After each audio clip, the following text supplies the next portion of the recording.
Gonna keep it low key, keep it softly spoken, with no strings tying you to me.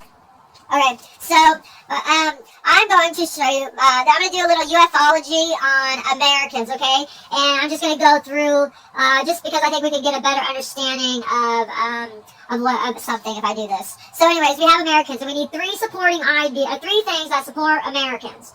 Well, I think like if the government could see this and then prioritize better, that would be great.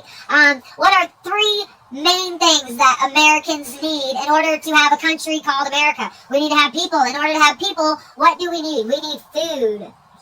And we need shelter from the harm. Shelter from weather, harsh weather, climate, we need education, love, and a sense of purpose. Alright, Danny's back. Danny, is that you? Yeah. Fantastic. I think I just kicked my nose a little. I didn't really care. I just itched it. I just marked orange on my hat. So, Americans need shelter, food, education, love, and sense of purpose to live. Correct. Thank you, Danny. Yeah, thank you, Danny. I appreciate that. Okay, so, is it the government's job to do any of this stuff here? Is it the government's job to educate us? Yes. Is it the government's job to love us? Yes. Is it the government's job to give us a sense of purpose? No, it is not. Who gives us our sense of purpose? Well, that would begin in a home with parenting. Yes. And then it continues with education and love. No, love should just come with parenting. Well, because if, like, your mother loves you, she wants you around, she wants you alive, so, it's like, I just need you because I love you, even if you're not doing it, even if you have no purpose, your purpose is here because I need you here because I love you, That's what it is. And then you can also say, and who's going to take care of me when I'm old and somebody needs to change my diapers, Exactly. Because I would tell my kids, if they ever come back to me, I don't want any strangers changing my diapers. When I'm old and senile, I want my children to, come and put me back, be like, oh, Mom, come here, you're just going senile, come sit down, go listen to the piano or something, And, yeah, that's what, when I'm like 80, butter? Okay, I thought it was ice cream. I got 2 loaves of bread, too. I should have ice cream. I know, I want that, but they only have that caramel swirl. I got 2 different types down there. Yeah. Yeah, I have something on my teeth. We went to Culver's and ate. That was pretty good. So, yeah, this is curious. I have a question before we get into this. Because, well, what we're gonna come back to is how the government needs to be supporting our shelter, our food, and our education. Well,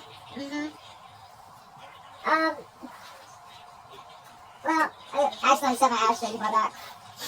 Well, I think when the government came in and started undermining the authority of a parent, undermining the authority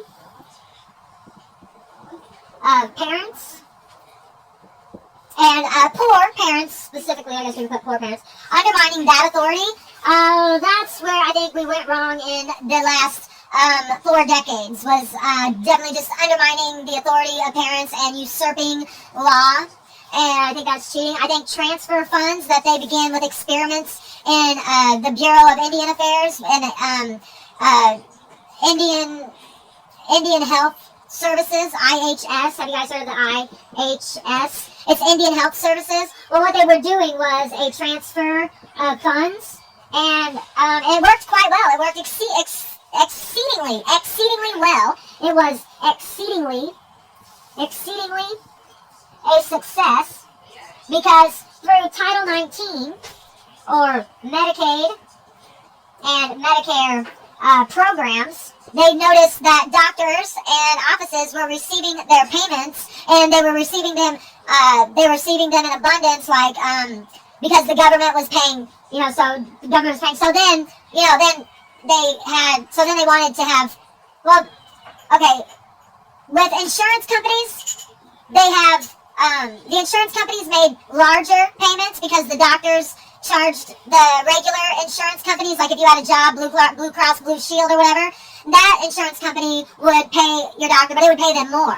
And there used to be more people on Blue Cross Blue Shield, or more private, or through your, well, first they had private insurances that you would get through your job, and then they went from there to having companies that were just insurance companies that went through the job, because they could get this, like, it'd be like a cheaper thing, a policy, whatever, better policy, whatever. So then, and then they started doing this in the 80s, transferring of funds, and then they noticed how the patients who were on Title 19, that the doctors were receiving those funds. So physicians and doctors, I've got the thing, they did it I've got the whole booklet or whatever on what they did, and so you see their ideas. So then Hillary Clinton, her and the health program and everything, and with funding, that's what everything's all about, is funding and more funding. So anyways, yeah.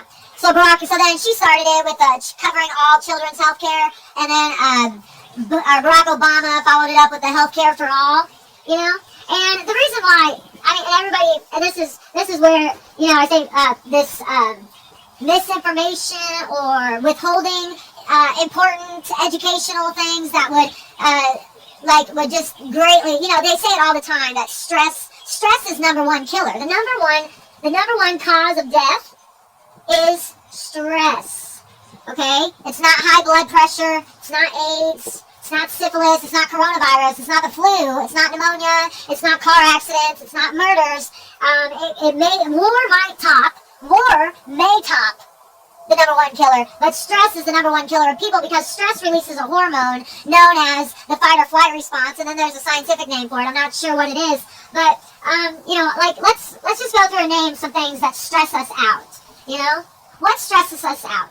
Well, as a child, we're very sensitive to stress. It's very important that a baby, especially through their developmental stages, while you're anytime through the developmental stages, which is your brain doesn't stop growing until the age of 26, around about the age of 26, and your front part of your brain that makes decisions, that doesn't fully develop until the age of 21, hence the drinking age is 21.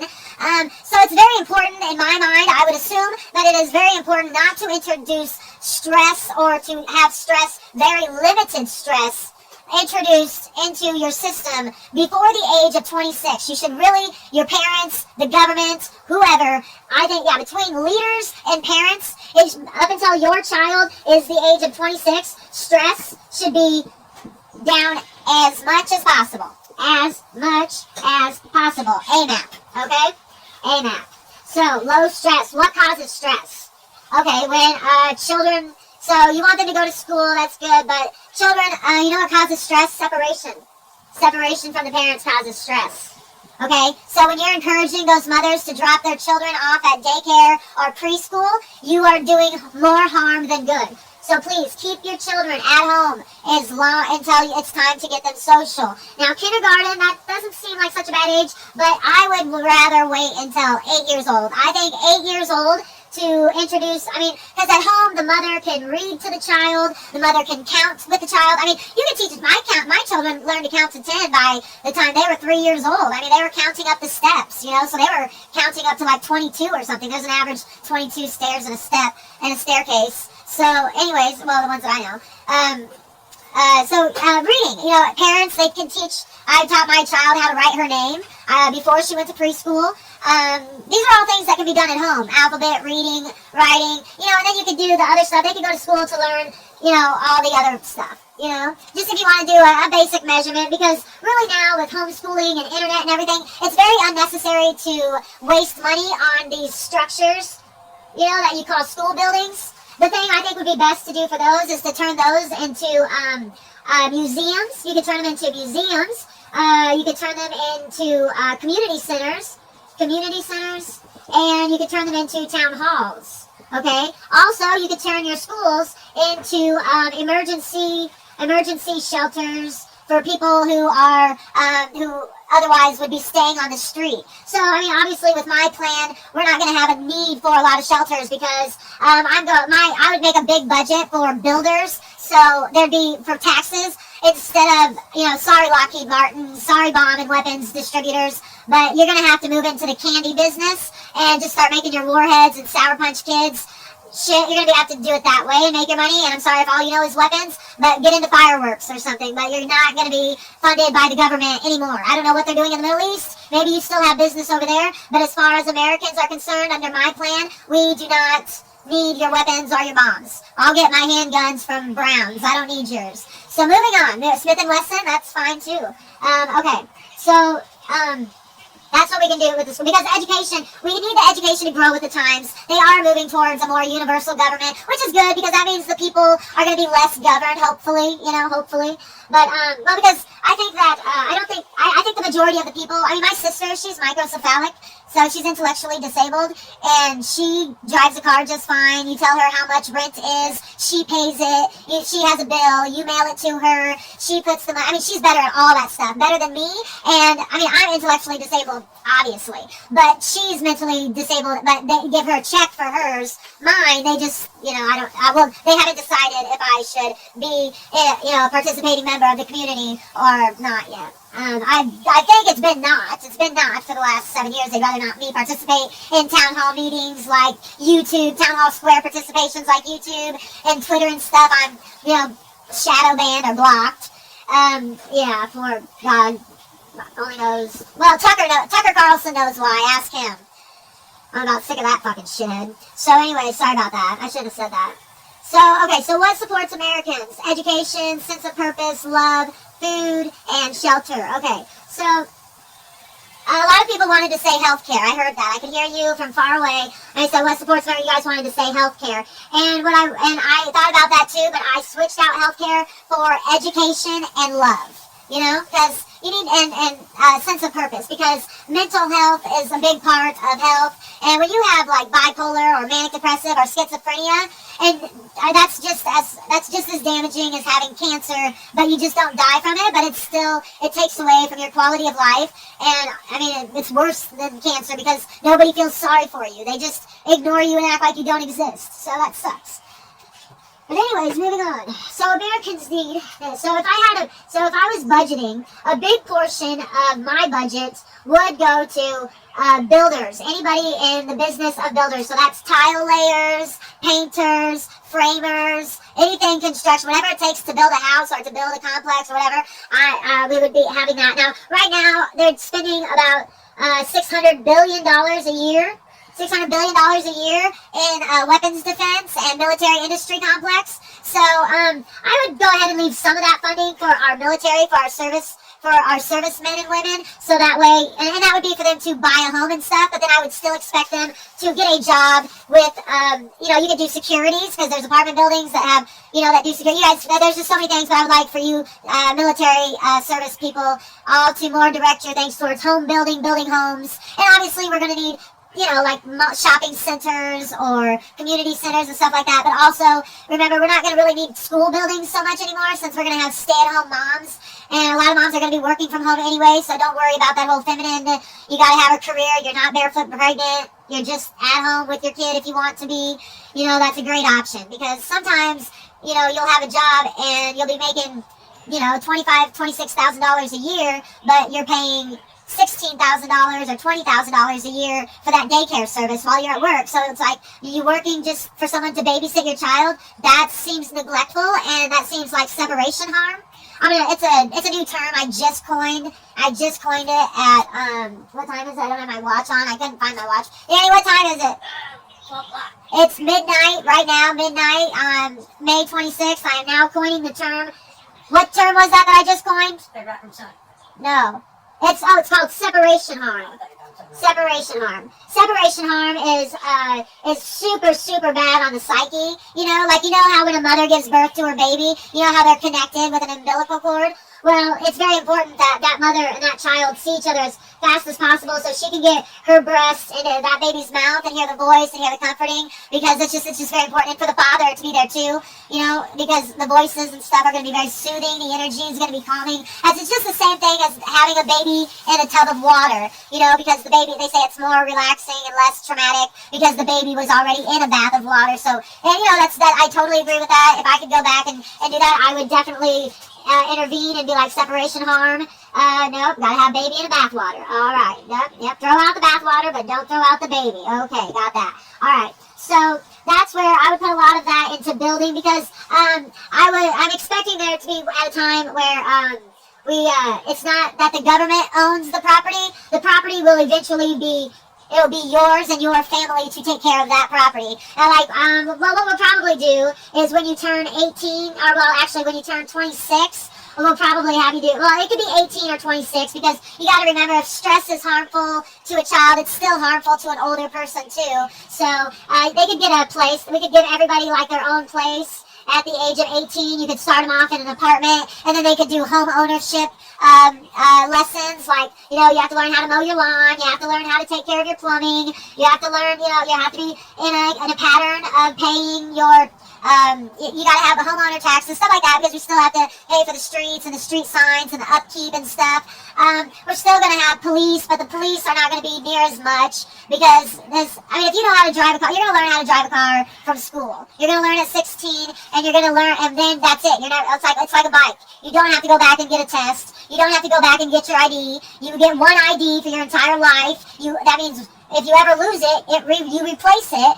And maybe you could pay for a replacement, but, are we going to have an office open using taxpayers' money just so people can come in and renew I can ride my bike license? I don't think so. That's a waste of money, a waste of time, and a waste of sense of purpose. This job creation quota thing has gotten out of control. You've got police officers arresting mothers and putting them in jail for driving while barred. Once you go through driver's ed, which everybody will go through driver's ed, and the only thing that could keep you back from getting your license is if you are blind as a bat, and, if you can't see, and, gosh, I can't really see, or if you're disabled if you're so intellectually disabled that it prevents you from being capable of driving. Well, not every intellectual handicapped person is incapable of driving, because my sister clearly is microcephalic and hyperactive and high functioning, so she can drive, and she likes to drive fast and whatever, but she hasn't really gotten in any car accidents, not ones that she's caused. Nope. Surprisingly, I drive like a grandma, and I've gotten in 4 accidents, I think, 3 or 4, and she drives like a NASCAR fucking sprint car racer, and she's gotten in no accidents. She's gotten in 1 accident, but she wasn't driving. So anyways, the police are going to be focusing only on violent crimes. They're going to be focused on violent crimes and white-collar crimes. So corruption, oversight of 501c3s, murders, corruption, stuff like that. Murders, corruption, rape. That's all they're going to be focusing on, because they're going to have to meet a quota based on past statistics. Okay, how many people have been murdered? Okay, well, you have a quota. That's how many murderers you need to catch. Now, you're going to take it, you're going to count it by case, because we're not going to go out looking for 10 murderers if one guy, and one guy went in and shot up a bar of 10 people, then that's 1 murderer. So yes, you're going to count by case, and this is going to take more time than usual. But once you get in the habit of it, it's not going to be that hard at all. So I know it's different. I know it's a change. But you guys, it's going to be a lot better in the future, trust me. You're not going to have as much hate crime. You're not going to have people hating on police. People are going to get along better. People are going to learn how to respect beliefs and boundaries.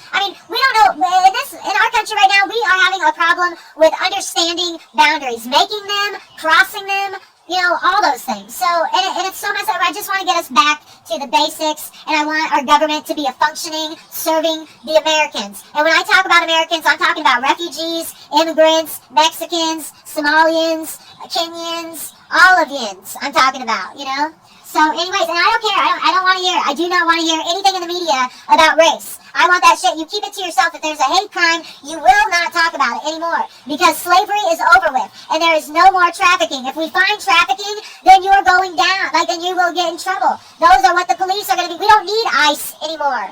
We don't need immigration customs enforcement, because we have police that are not worried about filling some speed limit, fucking going over the speed limit quota. Ticket writers, So just calm down, and don't worry, I've already got it worked out with the cement companies and asphalt. They've all got their districts. They all know what roads and where their maintenance is. And don't worry about their kickbacks. They get kickbacks because they're taking care of your roads. They ain't doing nothing funny with your money. So just, and don't worry, cement, asphalt people, we're going to take care of you. Just like we take care of the builders, we're going to take care of all you guys. Now, if you guys are worried about not having a job, don't worry about unemployment, because everybody gets an income of $1,000 a month. I don't care whether you work or don't work. That's on you. Trust me, every desire that you have can be fulfilled. And that's where your limitations are going to come in on the people that don't want to work but only receive $1,000 a month. Well, then you're not going to get much luxury. Yeah, you can pay $100, $200 a month for rent, but you're still going to have bills. You're going to have a cell phone bill. You want to watch cable, you're going to need a cable bill. If you want water, depending on where you live, you might have a water bill. What are you going to do for entertainment? So don't think those $1,000 a month people are living, and most of them have mental health disabilities anyways. So you don't want them around, because, they could go crazy on you. So don't worry about that. And you guys, they've helped enough in the being just poor, poverty. Don't you know that poor, poverty people come from slavery type work? There's white slaves too, and a lot of them have military family backgrounds. So everybody's done enough, and they'll do more if they want to do more. We're not pushing people. We're not stressing anything. No stress. There's already stress. We don't need to add any more, okay? So calm down on that. That doesn't mean you can still be a capitalist and give everybody $1,000 a month to send up higher vibrations and higher frequencies of better vibes. Do you understand what I'm saying? When we have less stress vibes floating around the ether with the space, that it does the whole world a lot better, okay? Everybody benefits. All right, now stop it. I'm tired of you guys talking like that. You don't understand. So, shelter is going to be good. Like I said, this is where this shelter is going to come in. We're going to build houses. And no, if you live in a house, you can keep your house, okay? If you own an apartment complex, you can still own that apartment complex. Are you receiving money for? You can still receive. I know we said that we're going to, but I don't know. You're right.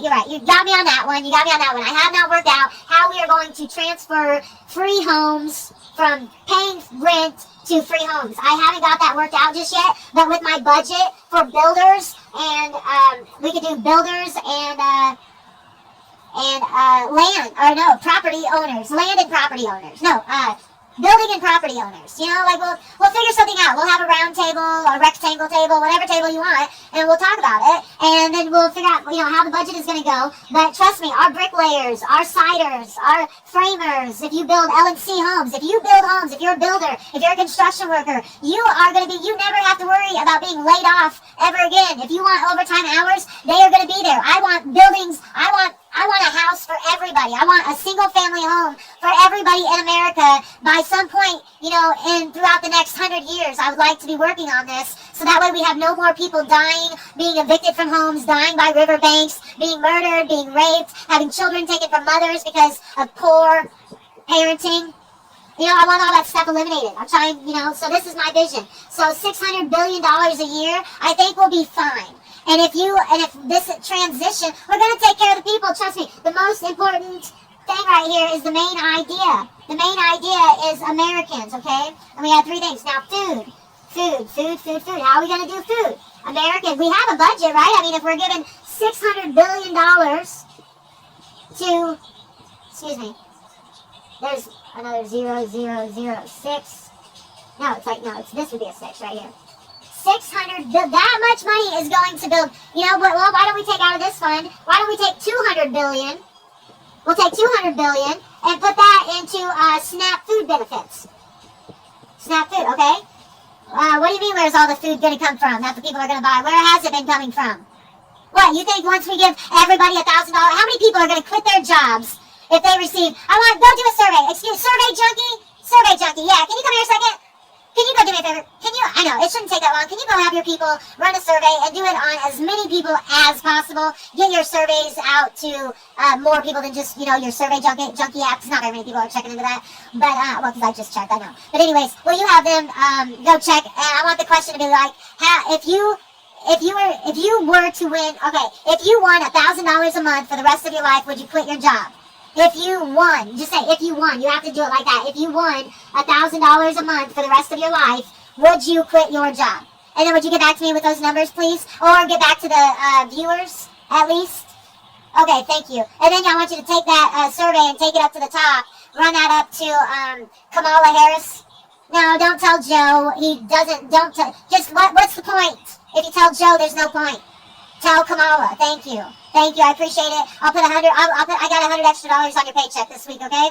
All right, cool, thank you. All right, that's how I work with my people. All right, so we're gonna put $200 billion into food. Okay? Now, food, the SNAP benefits, we can base SNAP benefits on your income, and and everybody can be eligible for it. And then you can just tell us how big are you buying food for you, just you? Is it you and your husband? Is it you, your husband, and your kids? Okay, what's your income? Okay, then we're going to give you this. We'll give you $500 a month. So everything is going to be sliding scale recipient besides the $1,000 a month. Well, what we're going to do is because along with with the buildings and the property owners and stuff, you guys are going to be getting a lot of kickbacks, but you're going to be charging a lot less for rent. So somebody who makes $1,000 a month with 2 people in their household, they'll obviously have $2,000 a month and 2 people in the household. So you don't want to divide it. You want to. We're going to do a percentage. I'd say probably $300 a month. Probably, let's do about $150 a month per person. So then that's $150 automatically is going to come out of everybody's everybody's $1,000, and it's going to go to property owners or managers or property owners. Land leases, whatever. So I think that's a good deal. And also with the kickbacks and you're not having to pay taxes on certain things. You're going to get a lot. We're going to work it out because we're just going to work it out. Like I said, we've got a lot closing down. So a lot of mothers, we can't be pushing this career thing. You guys got to be pushing this separation harm theory because it's not a theory, it's a fact. And we're not trying to encourage job creation. What we're trying to encourage is sustainability, assimilation of sustainability.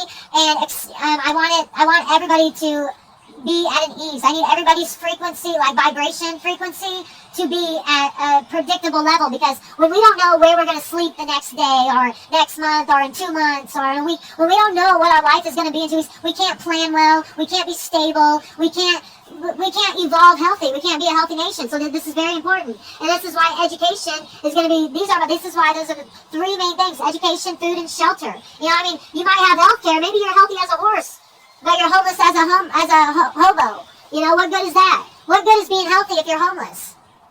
There is no good. There's nothing, because you're like, great, I'm healthy and I'm not going to die. And I have to sleep by a river. But you're not going to be healthy for long because you're going to be stressed out, and you'll probably get murdered or raped. If you're a woman, the chances of you being murdered and raped are far more likely. And if you're a woman, you'll probably get murdered faster too. So that's the only good thing about being starving in America if you're a woman. So that's how that's going to go. Education, I want people to enjoy the arts. I want people's money to be going to pay artists for their artwork, music for their music, directors for their movies, actors for their acting. I want all that stuff, and I want everybody to be able to enjoy and fully participate in this thing called life. And if you want to try it. That's what you want, to live on $1,000 a month. That's fine. I don't care. I'm not gonna say you're not equal to do something, but you're not gonna be attending any NFL football games, or you're not gonna be probably climbing any mountains unless you live near one. And those are the things, and those are the things that those are the choices that people will make. What do you want to experience? You want to experience more life? Then you will get a job and you'll make more money. Does that help? But it can't hurt to give everybody $1,000 a month so everybody can pay rent, everybody can have food, and everybody doesn't have to be a codependent and a hot mess. See what I'm saying? So that's how we do America for Americans. Okay? We love the people. Because we love the world, because we love the people, we're going to be stronger, healthy Americans that are more educated and more well-rounded.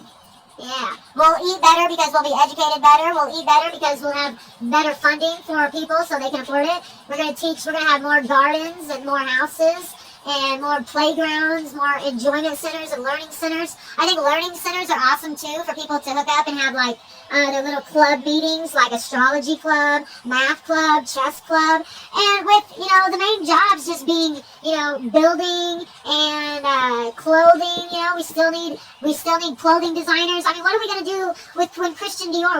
What's going to happen to his clothing line? We need to make sure that it gets handed down to a person who is complementing Christian Dior's original style and blah blah blah, and of course it's going to evolve and be different over the years, but it's got to keep that same Christian Dior note, under here. So anyways, this is what I want you guys to know about my thoughts for America and how the United States should be.